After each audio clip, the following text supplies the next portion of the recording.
Capítulo 12. Los años transcurrieron sobre los años.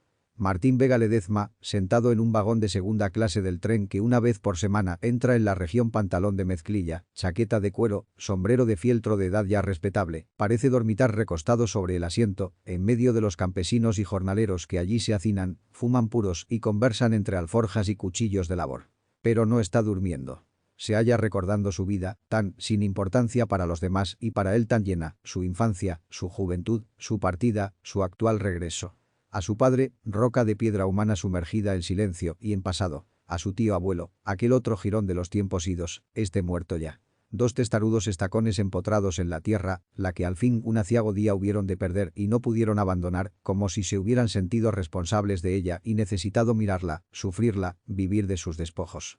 De 27 años, delgado, más alto que bajo y de tez un poco morena, vuelve hoy a la hacienda de los González Leflay, donde pasó sus primeros 20 años, a organizar un sindicato agrícola. Él no pudo conocer a su abuelo Martín Villalta. Hay entre ellos un cierto parecido, si bien en los rasgos del nieto otras facciones mezclaron su huella. Sus ojos no tienen parentesco alguno con los ratones, son los mismos de su bisabuela Dolores Sánchez de Vega, negros y fulgurantes. Su barbilla recuerda la de Ñor Espíritu Santo. Pero su sonrisa, ¿qué otra es sino la del antiguo cazador de lagartos? Martín Vega Ledezma, sin embargo, ignora estos pormenores, reminiscencias de hombres y mujeres ahora sombras, a quienes no conoció. Él vio y tocó a su tío abuelo Remigio Vega y todavía espera encontrar en la hacienda a su padre, Marcelino, en la actualidad sesentón. Su madre murió ya. Hermosos tiempos los de su infancia, que solo una sombra empañó. Su padre andaba entonces quién sabía dónde y quizá nunca volvería. Su madre, una mujer menudita y bondadosa, se lo había contado cuando él un día le preguntó por qué los demás niños tenían tata vivo o muerto y él no. Así supo que Marcelino Vega y el viejo Remigio, quien trabajaba como peón en la misma hacienda, habían sido años antes dueños de cierta porción de tierras que ahora formaba parte de lo de los González, y entonces el desmantelado y viejo aserradero, cuyas bases de cal y canto y añosos horcones todavía se levantaban en medio de un pastizal, carcomidos por la lluvia y cubiertos de maleza, principió a cobrar para él particular importancia. Ya más crecido, conoció toda la historia y se sintió orgulloso de ella. Fue Remigio quien vino metiéndolo poco a poco en el pasado hasta hacerle familiares las siluetas de Ñor Vega, Dolores, Villalta, Doña Susana y tantas otras. Sin embargo, para Martín resultaron ensueños, fugas inasibles. ¿Había existido verdaderamente toda aquella lucha de años por mantener la libertad de las Abras? ¿Había sido tan valiente de ver a su abuelo, el de los lagartos? Él se los imaginaba, tratando de acompañar a Ñor Remigio en sus cotidianos regresos al tiempo ausente, y, con todo, posiblemente los antepasados que se figuraban no eran los mismos con quienes había convivido el tío abuelo. Él no había experimentado esa otra vida, sino la de la hacienda con sus peonadas, sus dolores y su potente capacidad para mantener a los hombres ajenos a toda lucha heroica. Pero intuyó desde niño que algo terriblemente amargo aplastaba a su tío, un peso agobiador que lo hacía tragar guaro y más guaro y hablar de lo que había sido para compensar la herrumbre fatigosa de su espíritu. Remigio fue quien le reveló que su padre había estado preso por matar al anterior propietario de la hacienda, un tal Laureano Castro, cuando vivían en la finca que, a pesar del hacendado, todavía los alimentaba. Magdalena, mi abuelita, ¿a Remigio? Sí, tu abuelita, aún vivía, y cocinaba y les lavaba la ropa. Allí habían podido sostenerse durante años en que hubieron de neciar echando fuera de sus pastos las reses del enemigo, don Laureano, ¿a Remigio? Sí, don Laureano, y abrieron un peligrosísimo sendero al otro lado del río, despeñadero arriba, por el que sacaban el poco ganado que lograban engordar, base de sus escasas entradas. Habían de atravesar arreándolo la corriente, lo que hacía que a menudo se les ahogaran algunos animales. Castro les robaba sus novillos y los atormentaba de otras maneras. Pero sufrían con paciencia. Recordaban que Tata Espíritu Santo fue el que primero vino, sí, muchachito, fue el que primero vino, les había rogado que se quedaran allí y agregado que más adelante, alguna vez, vendrían tiempos mejores. Sin saber por qué, confiaban en esos futuros tiempos. Y lo que pasó fue que Marcelino, mi tata, tío, sí, tu tata, el hijo de Martín Villalta, se enamoró de la hija de un peón de la hacienda, con la que poco después se casó. Pero don Laureano no respetaba mujeres. Todas las que se había querido coger entre las de sus hombres habían sido suyas. Era un berraco el muy bandido. Y le puso el ojo a tu mamá, esa misma Matilde que te da de comer a vos y es la cocinera en la casa de los González. Marcelino era un buen muchacho, calmoso, sin odios para nadie, pero muy templado. ¿Es hijo de quién es? Cuando le contaron que Castro le andaba con ganas a su mujer, se puso con la paja tras la oreja. Un día hizo como que salía para Turrialba a caballo y al propio pasó por la hacienda, frente a la casa de don Laureano. Yo andaba entonces buscando un ternero que se había ido para la hacienda y no me pude dar cuenta de lo que sucedió.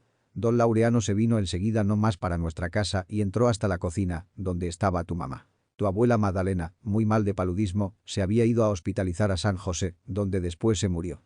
Matilde se defendió bien, aunque tal vez la hubiera dominado, si no es que en eso entró tu tata como un huracán. Al propio había dado un rodeo. No se había equivocado. Él quería que la cosa se decidiera de una vez y se decidió. No fue que cortó al otro. Mira, fue que lo descuartizó. Después lo vinieron a poner preso y para poder defenderlo, pagándole un buen abogado, convinimos en que había que vender la tierra. Era necesario salvar a Marcelino. Así se lo había contado Remigio. Laureano Castro no tenía descendientes conocidos. Parientes colaterales heredaron sus bienes, que pronto vendieron al matrimonio González Leflay, gente adinerada de la capital, y el matrimonio también compró lo de los Vegas y de Marcelino. Así se logró que un jurisconsulto se hiciera cargo de su defensa en un juicio que se prolongó lo indecible y que a la postre terminó en condena de varios años a presidio. Los jueces consideraron que, habiendo existido premeditación, ya que el matador había preparado en cierto modo el escenario para el crimen, las atenuantes a su favor apenas hacían bajar un tanto el máximum de la pena. Se perdió el jirón de tierra. Remigio decía que el más fuerte, al final, irremisiblemente acababa con el débil. Había como un destino que nadie podía esquivar. Cuando no era de un modo era de otro. Ellos habían podido aguantar el cerco año sobre año, pero con su muerte Castro se los había llevado entre las patas, porque era el poderoso. Marcelino le dio su merecido y lo mandaron a presidio, sin embargo, este no regresó de inmediato después de cumplida su condena, de modo que Remigio llegó a creer que tal vez hubiera muerto, extrañado de su tardanza. Al tiempo, cuando ya Martín iba por los 13 años, volvió. Había andado vagando por diferentes lugares en pos de trabajo a veces, otras trabajando, y finalmente el fantasma del viejo lo había hecho acudir de nuevo a los valles donde otrora se había encontrado la tierra propia. Martín se sintió decepcionado al conocerlo. Era un hombre que no hablaba ni sonreía, se hallaba como distante y le era ajeno. Quizá lo hería profundamente el hecho de que el niño, como hijo de la cocinera, formara parte de la gran casa de la hacienda, antigua propiedad de los Castros. Oír las pocas frases que decía bastaba para percatarse de que Marcelino Vega se había cerrado de un aldabonazo al trato con los demás, amargo con todos y siéndole amargas las otras personas. No regresó tampoco a su mujer. Ella, que lo había estado esperando calladamente, venía a significarle a la sazón una extranjera de su espíritu, a la cual no llamó para volver a convivir ni quiso tratar de muy cerca. No se podía reconocer en él al Marcelino de su juventud, comunicativo y jovial. Seguía preso, ahora en una cárcel exclusiva y personal, mas, como sabía trabajar diestramente en los ajetreos del ganado, la hacienda lo empleó de peón sabanero y por eso andaba casi siempre a caballo, sogueando animales, o se lo encontraba curando gusaneras en los corrales, cuando no fierrando. Parecía sentirse más a sus anchas entre las bestias que en medio de los hombres. A Martín se le antojaba que su padre era como un pedrón, murrio y parapetado en una insondable dureza que ya nada ni nadie podría suavizar, y adivinaba que, eslabón entre el pasado y el presente, vivía en función de un hondo acongojamiento que de tanto apretujarse contra sí mismo se había como acartonado en sus facciones. ¿Qué le había sucedido? ¿Era que había perdido por siempre la aptitud para la alegría? No existía en el presente y quizá tampoco en el pasado, sino sobre un puente aterido y angustioso. Habiendo crecido en medio de una vida de labradores dueños de sí mismos y su tierra, el modo de vivir actual en un latifundio ajeno edificado en parte sobre los despojos de su propia estirpe tenía solo una realidad: la añoranza y el odio. ¿Qué habría sufrido? ¿Qué pedazos de sí dejado? ¿Qué rencores adquirido en la cárcel? Martín no lo podía saber. Tal vez el tío abuelo Remigio, que ahora no puede contarlo, ya en el cementerio, mas por entonces el único con quien su padre se entendía, a pesar de todo, eran dos pesadumbres enyugadas como cansados bueyes. Pero la del tío se expresaba y gemía cuando se emborrachaba y cuando se lo traía a él, Martín, a los pastizales y lo hacía entrar en la comarca perdida, Las Abras, Villalta, el Aserradero, entonces ya solo musgo y calicanto carcomido. Su tata en cambio se diría un estucurú parado en su rama, todo desolación y mutismo. Y esta sensación de lechuza le penetraba a Martín en el ánimo. Durante los primeros años de juventud no había podido menos que sentir como una difusa espada de ácida sombra venida de su padre, que a veces lo quería atravesar y contagiar de su raro alejamiento, cuando lo miraba sentado en el umbral de la casucha donde se le deslizaban los días, sin mujer que le cocinara ni lo calentara por las noches. Con Remigio le sucedía de otro modo. La pesadumbre que de éste emanaba resultaba menos contagiosa, menos dura y misteriosa, y hasta soñadora y agradable. Escuchándolo, él se transportaba hacia atrás llevado de la fantasmagoría de imágenes que sus historias le hacían efervescer. El tío abuelo al fin y al cabo era un ser humano que tragaba aguardiente, él lo decía para disipar su desgracia. Pero el lóbrego y atrincherado Tata lo impelía a sentirse áspera y profundamente incómodo. No habían podido hacerse amigos. Estaban separados por su condición de seres criados y nutridos en épocas distintas, entre las cuales no había existido solución de continuidad. Aquel, de pequeño finquero, había pasado a presidiario. Luego, cuando regresó a la tierra donde habían muerto sus abuelos, se encontró con un hijo que casi no sentía suyo. Se veían y trataban como extraños a quienes ataba solamente el mismo apellido. Y esta orfandad asustaba a Martín. Huérfanos, el uno del otro. Así eran, pues no se concebía ser el vástago de un estucuru, ni se podía ser padre de un muchacho que uno no había arrullado ni querido, porque desde una cárcel nadie hubiera logrado hacerlo. El tren, que ha venido bordeando el río y ahora corre en mitad de exuberantes plantaciones de café, se acerca ya a la estación de la hacienda y se detiene, resoplando. Vega vuelve a la realidad, recoge su valija y se dispone a bajar. El sitio le es conocido. Lo único nuevo es el comisariato, construido para sustituir el anterior, que se encontraba algo alejado de la estación. Dentro del edificio un chino regordete atiende a sus parroquianos, jornaleros y mujeres que llevan, porque es sábado, mercaderías a sus casas o están bebiendo aguardiente.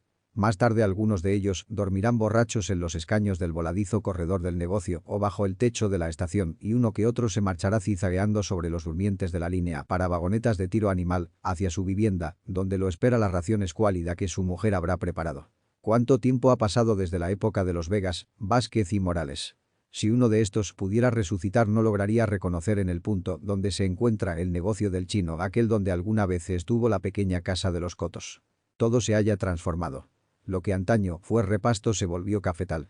Donde se había extendido el agro de Ñor Espíritu Santo está el terreno hoy en parte cubierto por cañaverales de azúcar que además verdean en otras extensiones. La hacienda también conserva parcialmente su fisonomía de explotación ganadera en sectores quebrados o en los muy cercanos a los ríos.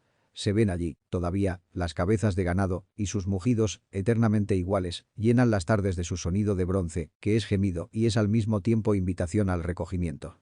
Rieles para carros de carga tirados por mulas surcan las plantaciones y en el centro de la hacienda se levanta el edificio de las máquinas que descascaran, clasifican y secan el café, el cual a finales de año se beneficia por toneladas.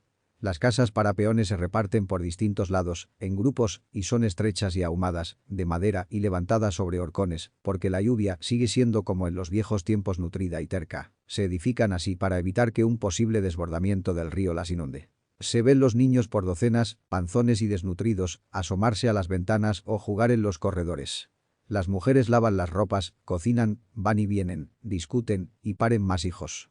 Es una existencia que se sobrelleva casi siempre con mansedumbre porque no se conoce otra. La casa de los propietarios se alza ahora donde, fue alguna vez, existió en realidad, estuvo y palpitó la casa de los Vegas.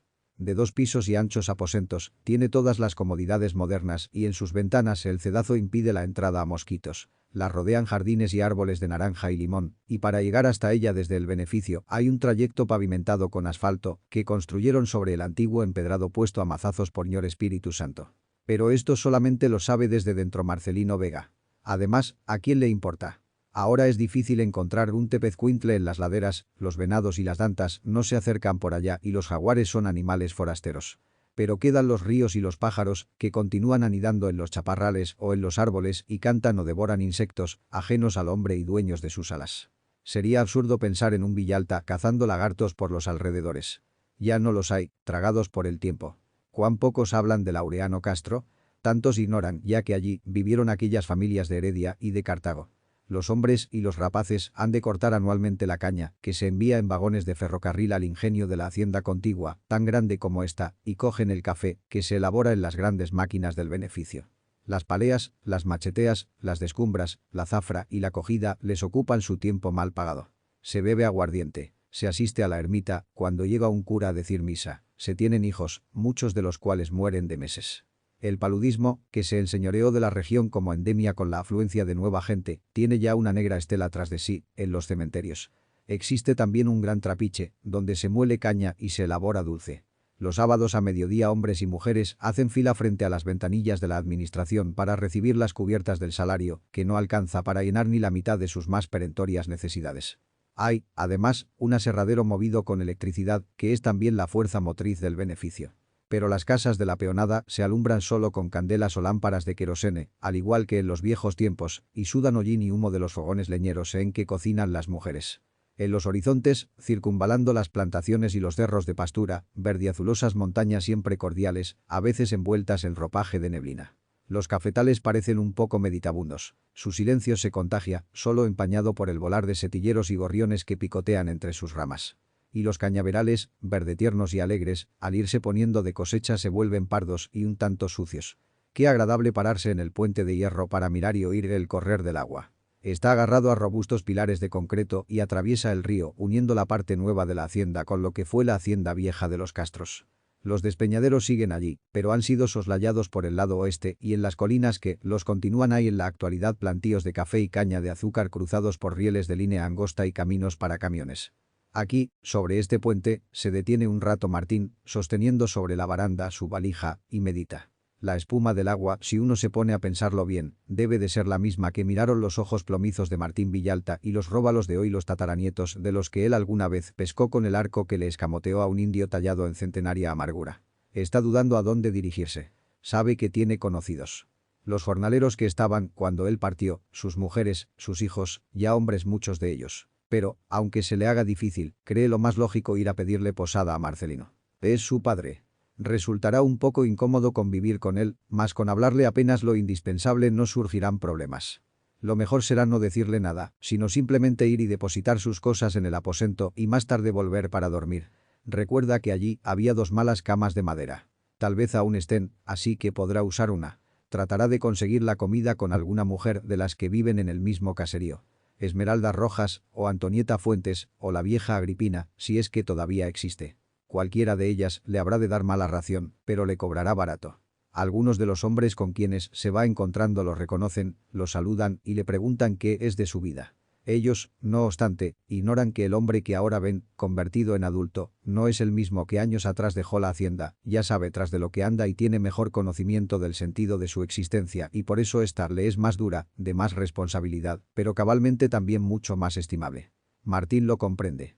Viene a realizar una labor difícil, porque la gente que vive en esta tierra ajena es reacia a toda organización y, aunque se siente descontenta del modo de vivir que sobrelleva, hay en ella un lastre de conceptos formados y de costumbres que la vuelve esquiva, tozuda y casi imposible de convencer. Aun cuando asalariados, todavía casi todos llevan el sentido tradicional de propiedad muy arraigado, así se vuelva contra ellos mismos. Son como son, no hay remedio, y habrá que hacer lo que se pueda sirviéndose de su barro añejo y agobiado. Se trata de bisnietos de otros Vegas, de otros Cotos y Camachos. Su padre los ejemplifica singularmente, solo que por ser su caso tan rudo y brutal hace más bien recordar al indio enmudecido en su desolado Palenque.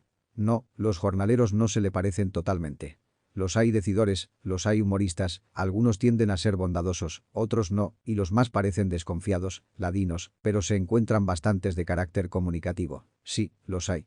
Constituyen un mundo de personas variadas y distintas, y, a pesar de eso, todos cargan un aburrimiento del espíritu que tiende a igualarlos. No hay nadie que no arrastre consigo la historia de un despojo lento e inmisericorde, aunque no haya sido idéntico para todos, sino para los más producto de relaciones invisibles. No de agresiones tan claras y dolorosas como la de Castro contra las Abras. ¿Cuál no sabe que su padre o su abuelo o algún más lejano antecesor, alguna vez, en el tiempo, poseyó un terrazgo propio? Ahora siembran para otros y recogen apenas un escaso salario, pero la mayoría considera que su destino debe ser así, porque precisamente el pasado los compele a sentirlo de esta manera. Vástagos de antiguos propietarios anhelan alcanzar de nuevo condición de dueños de algo y por eso respetan y adoran como a un dios el sentido de propiedad cerrada e intocable. La historia los ha convertido hasta ahora en sus devotos fervientes, aunque devotos apesadumbrados. Marcelino, con sus 60 años encima cargados de desolación, será un búho, un dolor, pero no un revolucionario. Sigue respetando invariablemente las cosas por las que trabajó Tata Espíritu Santo, sin sospechar que los tiempos galoparon y son otros. Martín Vega lo sabe. Compañeros más experimentados se lo han advertido y, sin embargo, no se siente pesimista. En otros lugares del país se va avanzando en la organización de los hombres del campo, que son duros, pero cuando logran entender siguen siendo duros, pero se vuelven entendidos. Habrá que hacerlos entender. A poco caminar alcanza el caserío donde se encuentra la vivienda de su padre. saltando un charco que la lluvia ha formado enfrente, se acerca al pie de la escalera de 6 peldaños por donde se sube a su puerta y entra. No hay nadie. La casa es de 2 piezas, una donde se ven un fogón, una tosca mesa con su silla y algunos trastos de cocina, y otra en que, al contrario de lo que esperaba, solo hay un camastrón de tablas. Pone por ahí la valija y enseguida de un pequeño descanso sale y se encamina al comisariato, donde piensa comenzar su tarea reviviendo amistades y entablando conversaciones para tantear el terreno. Además, si logra ver por allí al administrador, tratará de conseguir trabajo. Al llegar al negocio llama su atención un hombre que está sentado solo y algo aparte, alto y encorvado y de complexión poderosamente fuerte, aunque de hombros caídos. Sus brazos, de tan largos, dan la impresión de que van a tocar el suelo y su semblante, vaya modo de llevar una cara fea, es de los que si se ven una vez ya no pueden olvidarse. Frente angosta, cráneo que se alarga, aguzándose hasta terminar casi en punta, nariz prolongada hacia abajo y como aplastada, mentón largo y como adosado al pecho, su actitud entre meditabunda y repulsiva sugiere una infinita tristeza que trasunta demoníaca soledad. Aquella cabeza parece no salirle de entre los hombros, sino del esternón.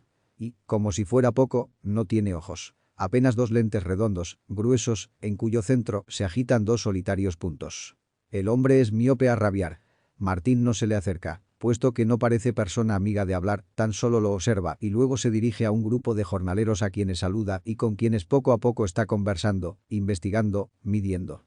Por ello se entera de que ese extraño individuo es un colombiano al que apodan Marabú, quien lleva meses de trabajar para la hacienda como encargado de mantener limpio el curso de la atarjea que nutre la turbina de la planta eléctrica.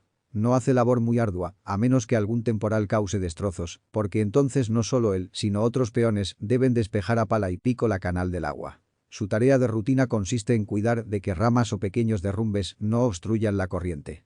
Es hombre de genio agrio, muy callado y hasta, según le dicen, de pésimos antecedentes. Otros creen que no anda muy bien de la cabeza, por ser tan solitario y sobre todo, por su hábito extraño. Le gusta quemar cosas. Muy a menudo hace una pira cerca de su casa y se sienta enfrente de las llamas en actitud contemplativa, y cuando en la hacienda o en las tierras que colindan con ella dan fuego a los charrales para preparar las siembras, siempre anda cerca el colombiano. Por lo visto, el fuego ejerce sobre él una especial fascinación. Pero por lo demás nadie hasta la fecha ha tenido dificultades con el hombre que, si gana poco, gasta menos y no bebe, y si nadie le habla, a nadie busca para conversarle. Tartamudo y de voz ronca, siempre se lo ve fumando y es persona que medita mucho quién sabe en qué. Eso es lo que oye Martín contar a los trabajadores y cree que en lo que dicen tal vez haya exageración. Han hecho de él un misterio. Ya buscará la manera de conocerlo más a fondo. Siempre es bueno entrarles a los tipos, a saber si Marabú habrá de resultar útil para una agrupación sindical por la experiencia que pudiera tener. Uno a veces se equivoca con la gente. Cuando Vega se va, el poniente se ha enardecido de celajes. Hace un día magnífico, de suave brisa y poco calor. Al bajar los peldaños del comisariato, vuelve a mirar al colombiano y nota que se ha quitado los anteojos y mira fijamente hacia donde el cielo se ha ensangrentado de naranjas y fuegos. Pasa por la casa de Esmeralda Rojas para contratar su comida. Es una madre de 10 hijos, el mayor de los cuales tiene 15 años. Su marido murió el año pasado y ahora ella hace prodigios para alimentarlos con la ayuda solo de su muchacho mayor, ya un jornalero más o menos pasable. Por lo arrugada que se le ve la cara pareciera una vieja, pero jovial, optimista y aguerrida, que para no olvidarse de que es mujer se prende siempre una flor en su cabello, canoso y mal peinado. Muchos la conocen por Esmeralda la de la flor. Bueno, ella dice que la mujer con un jazmín o una rosa en el pelo se hace respetar mejor y se ve menos fea. Al percatarse de que quien llega es Martín, aquel que ella recordaba más joven y menos grave, porque un poco alegremente grave es su porte de ahora, se le suelta en frases de amistad y regocijo, lo pasa adelante y le pregunta de todo. ¿Cómo está la capital? ¿Qué planes tiene? Si se ha casado, si piensa trabajar en la hacienda, ¿cuánto se va a estar? Martín no ignora que Esmeralda siempre ha sido mujer de empuje y piensa que tal vez, persuadiéndola, pueda llegar a ser una de sus buenas colaboradoras, pero juzga mejor no contarle por el momento sus verdaderos proyectos. Se limita a decirle que viene a buscar trabajo. Deseaba volver. Aquí están enterrados los huesos de su madre.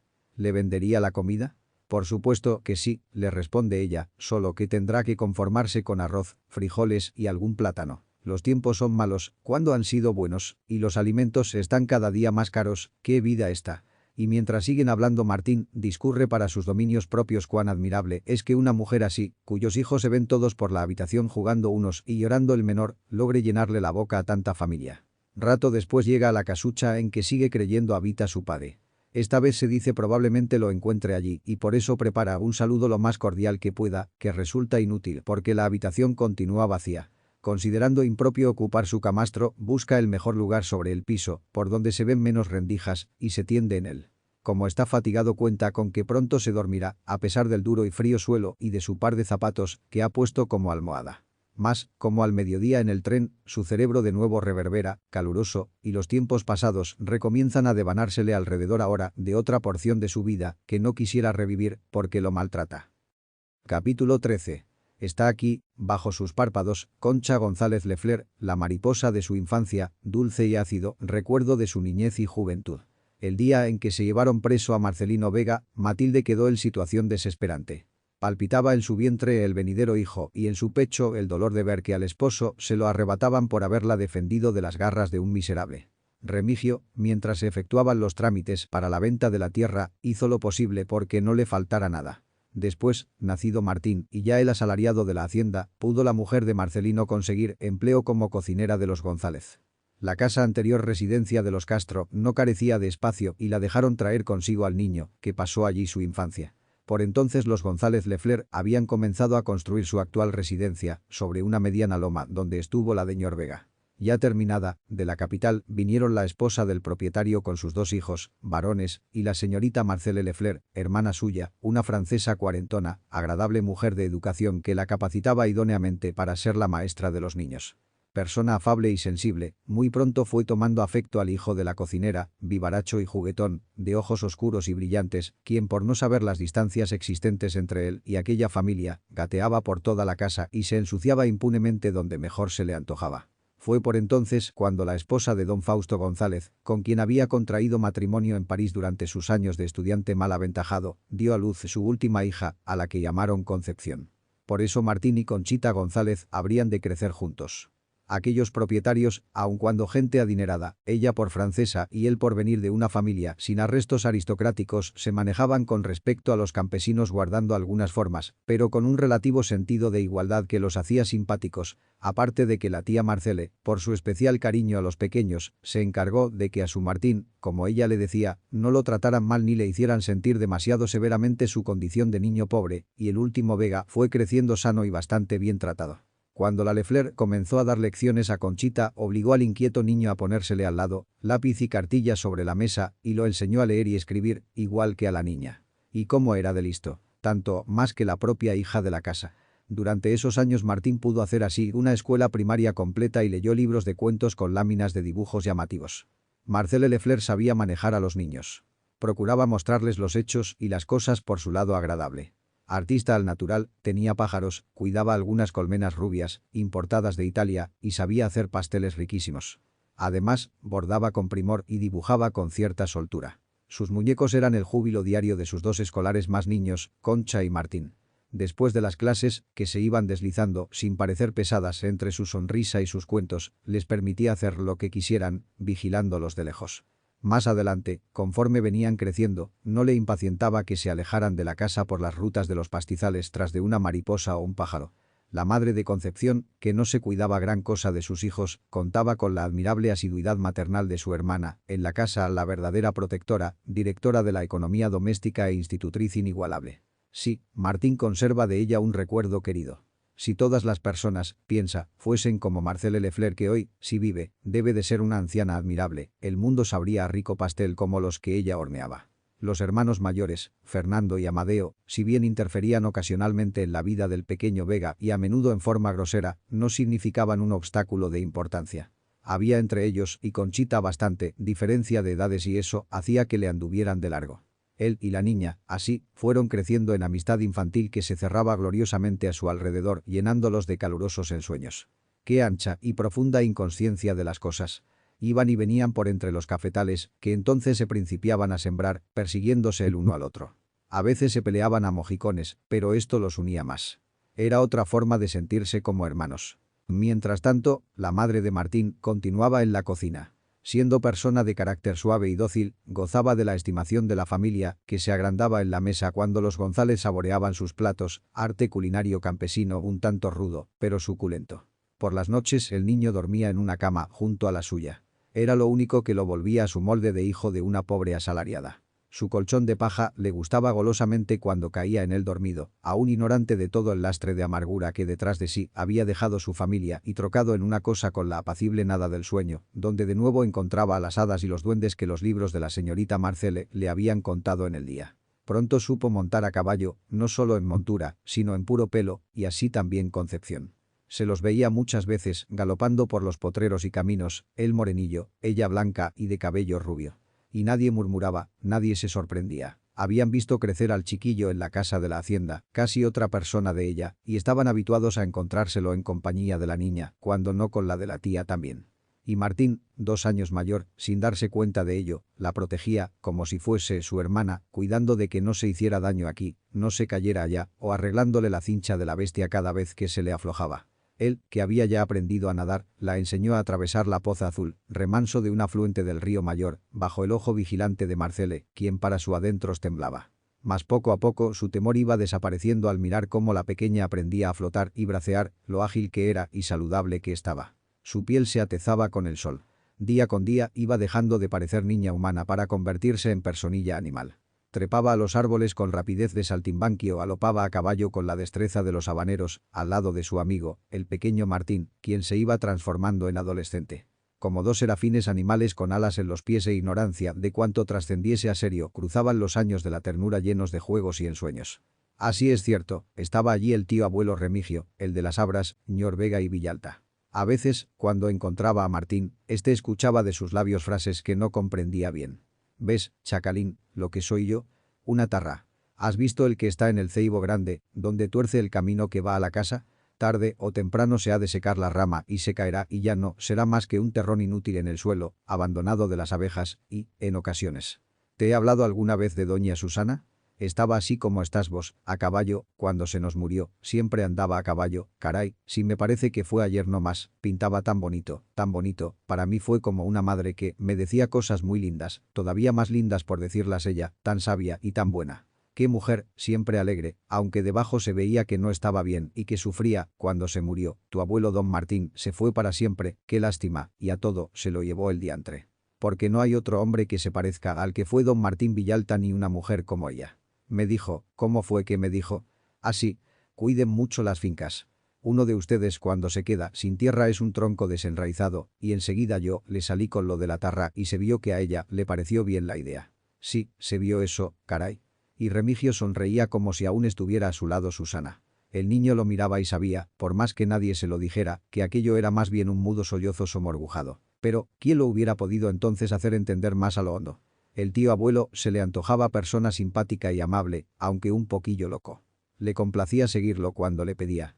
«Martín, ¿querés venir conmigo a dar una vuelta? Te compro primero unos confites y después te llevo al lugar donde Tata Espíritu Santo se arrodajó en el suelo, llorando porque le cortaron el agua». «Caray, sí, te lo voy a enseñar». Siempre repetía sus últimas frases, como si fuera necesidad de su espíritu retornar constantemente a lo pasado. Al niño le gustaba escucharlo, porque había tanto de cuento de hadas en aquel bisabuelo y aquella Dolores y aquel otro Martín, aquí en este lugar iba la taugía. Ve cómo aún el terreno está un poco hundido en ciertas partes. Por aquí corría el agua hasta allá, al aserradero. Yo estaba chacalín cuando abrieron la zanja, arando primero con los bueyes encaramados por todo esto y después sacando tierra a pico y pala.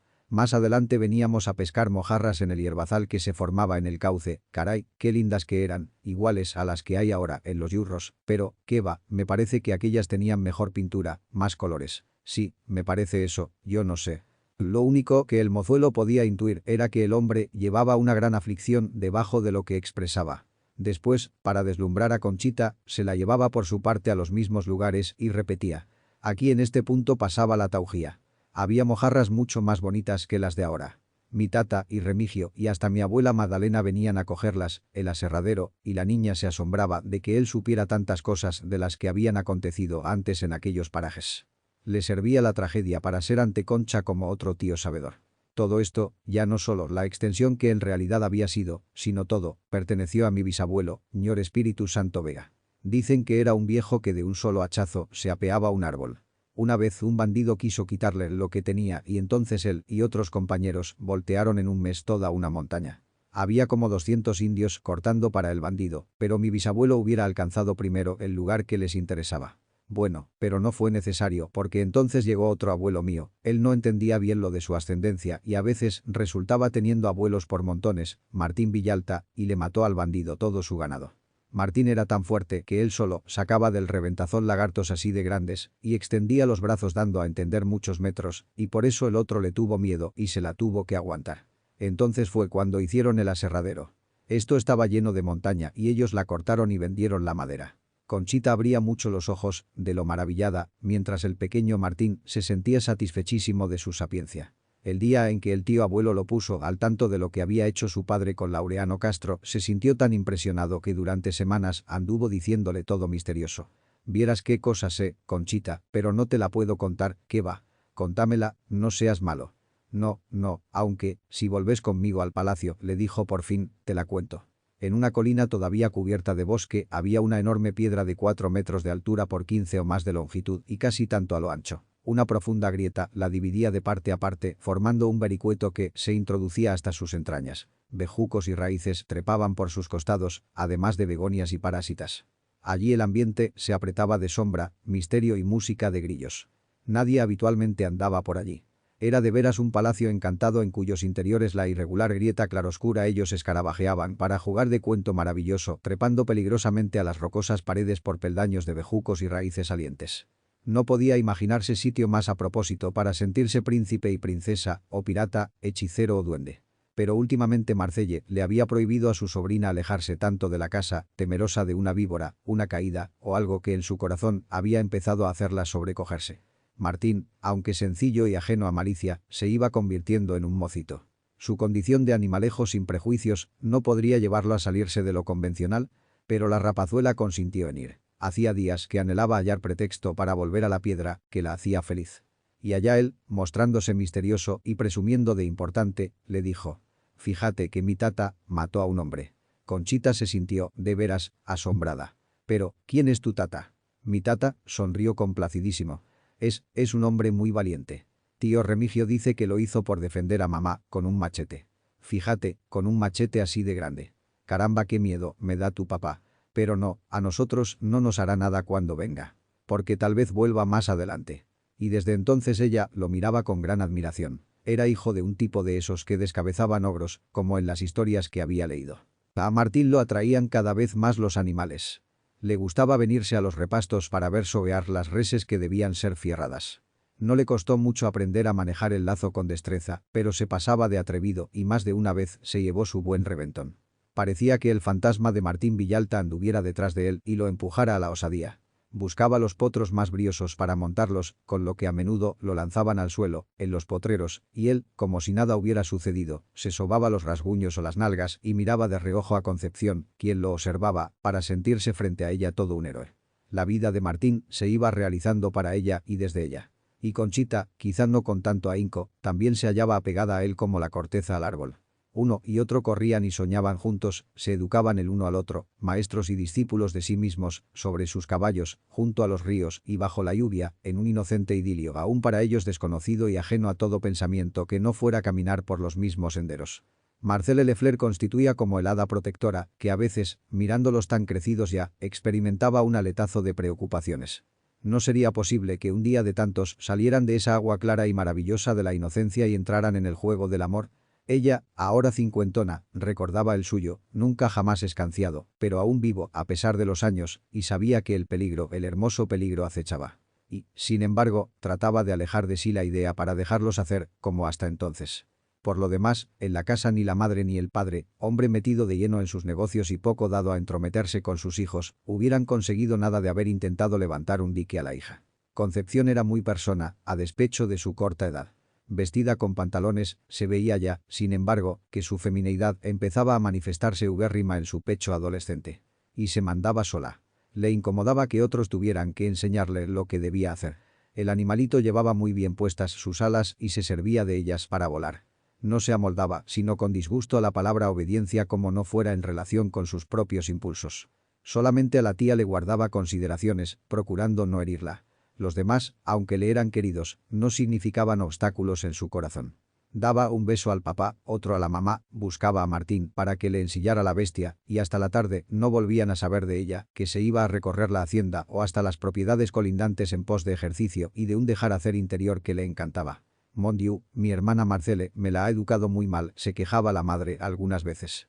Yo lo hubiera hecho de otra manera. Pero lo cierto es que todos sentían adoración por la mozuela.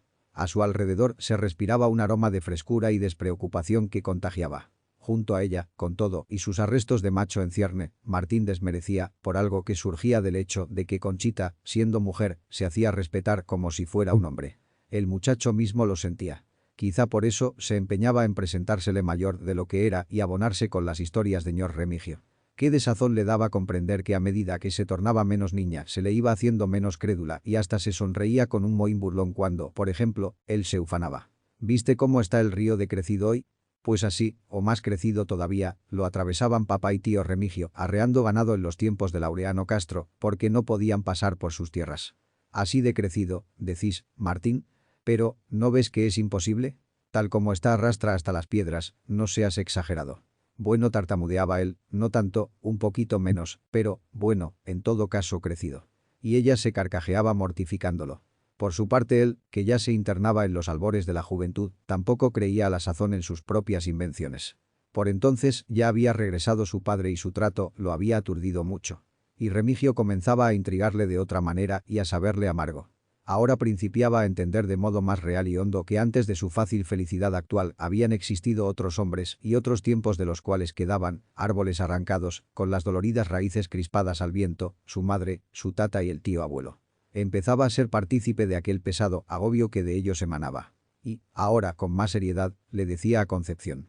¿Sabes, Conchita, lo que hay de cierto en todo lo que cuenta tío Remigio? ¿Qué, Martín? Pues que los que hicieron esto hace muchos años fueron Tata Espíritu Santo y otros hombres como él. Pero más adelante vino un mal tipo, Ambrosio Castro, y luego su hijo Laureano, y acabaron con ellos, que eran más débiles. Papá mató al segundo Castro para defender a mamá y por salvarlo a él de la cárcel, aunque inútilmente, les vendieron a ustedes lo que les quedaba, por cierto a un precio malo, hoy los Vegas no tenemos nada. Y la niña se sentía muy incómoda y consternada, tal como si fuera la culpable de todo, y no hallaba qué contestar. Por último, volviéndose muy resueltamente hacia él le respondía. Cuando seamos grandes entre vos y yo lo arreglaremos. Mi tía Marcele dice que hay que dar a cada uno lo que le pertenece, y si eso es así, si ustedes fueron, ustedes, para ella, era Martín, los dueños de esto, habrá que devolverles por lo menos una buena parte. Después, a medida que se iban queriendo, sin percatarse de ello, Concepción le decía que la hacienda, en su corazón, también era propiedad de él. Y Martín atrapaba cocuyos y se los llevaba en cajitas hechas con cabos de caña de azúcar, y así la niña tenía montones de lucecillas que por la noche soltaba para que revolotearan por la casa. Mas la juventud, por lo mismo que les abría la región hasta entonces inexplorada del amor, los separaba. Ya no se los veía tan a menudo juntos. Un cierto recelo que venía de la tía Marcele y se apoderaba de ellos también los obligaba a respetarse en otra forma y a considerarse personas distintas que, no obstante, seguían mirándose interiormente la una a la otra donde quiera que estuviesen. El muchacho, que hasta ahora no había pensado en trabajar, fue comprendiendo que ya no podía seguir viviendo del aire. Le pidió que hacer a don Fausto, el padre de Concepción, y este, que le tenía simpatía, lo nombró encargado de la caballeriza. Martín se sintió importante porque ya se ganaba el sustento con sus manos y contento de trabajar en algo que tanto le agradaba. Nadie, a excepción de la señorita Lefler, sospechaba que entre el hijo de la cocinera y la última de los González pudiera haber sino una amistad que, se veía ostensiblemente, se iba enfriando conforme Vega se hacía un zagalón y ella una señorita. Pero existía el Palacio Encantado. Fue por aquella colina boscosa donde una tarde, andando Martín tras de una yegua, se encontró con Concepción, que venía cabalgando. Se besaron, esa vez. Martín montó luego en su animal y, acompañándola un rato, regresó al centro de la hacienda. El pecho le quería reventar de alegría. Y el Pedrón, tan familiar a ellos y querido de sus corazones, seguía atrayéndolos. Días después volvieron a encontrarse en sus vecindades. Quisieron visitarlo de nuevo por ver si todavía estaban sobre el hojarascal de la grieta los huevos de gavilán que la última vez habían visto, y no encontraron nada, sino que allí se hallaban ellos, y se buscaban, y algo los arrebataba el uno hacia la otra y los entrelazaba finalmente sobre la húmeda tierra. Allí culminó la obra que había empezado Marcele Lefler.